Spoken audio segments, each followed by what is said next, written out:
So welcome to Coffee with Professor Leif. We have Dr. Pradeep Moonot, the eminent foot and ankle surgeon from Mumbai, and he has got some questions about 𝗱𝗍𝗃. Over to Dr. Pradeep Moonot.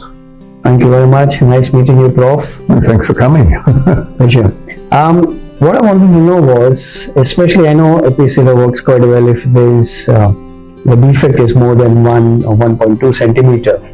My slight concern is, what if the defects are more than 1.5 or 1.6? Then what do we suggest? Yes, I mean, obviously the implant is 15 millimeters, so those lesions will be slightly larger. We are actually working on a larger implant. We hope to have that in the near future. What we have done in some cases is to put the implant there at the best position, and then the lesion that is then left untreated, you could try to microfracture it or just leave it. We know, for example, that holes in the cartilage less than 2 or 3 millimeters, they can heal spontaneously. So there may be a case for actually trying to see how that works, if nothing else is at hand, with the slightly larger lesions. And is there the same for knees as well? Or knees you have a bigger branch? Well, in principle, yes, I think so. But as you say, we have a variety of sizes for the knee. No doubt also the lesions come in various sizes, so the problem is really the same. Sure. Yeah. Thank you very much. So for beginners in countries like India or wherever we are launching 𝗱𝗍𝗃, what do you think should be the starting point? What kind of lesions you should go for? Well, I think it's a good idea to try to go for the, let's say, the good lesions, the ones that are fully within our indications. Now that is easier said than done, because if you are an orthopedic surgeon, you're sitting with a patient that has some kind of strange lesion that you don't really know what to do with. Well, then you say, hey, here comes this patient-specific implant. I might try it, despite the fact that it may not be a perfectly indicated case. But you try your most difficult cases where you don't really know what to do. Yeah. And that penalizes the new device, or could penalize it. So it's trying to find a balance there. Sure. So many of these lesions, you have a cyst below. How does this product address that problem? I think that's an interesting question. I think in the talus we see a lot of cysts, and I believe that's really in the knee, the lesions we're treating are cartilage lesions.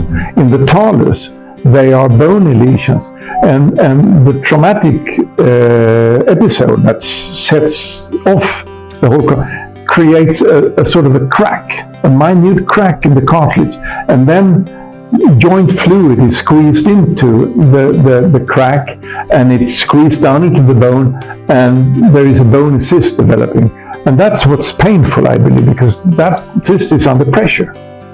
And so we are really treating the cyst. And I think we oftentimes see bones that are full of cysts, and we wonder, will that bone support the epithelium? And there certainly are cases that won't work. But I think on most occasions we can put in an epithelium anyway, despite the fact that maybe 30-40% of the implant will be in cyst cavity.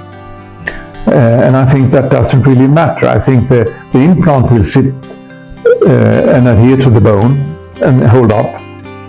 And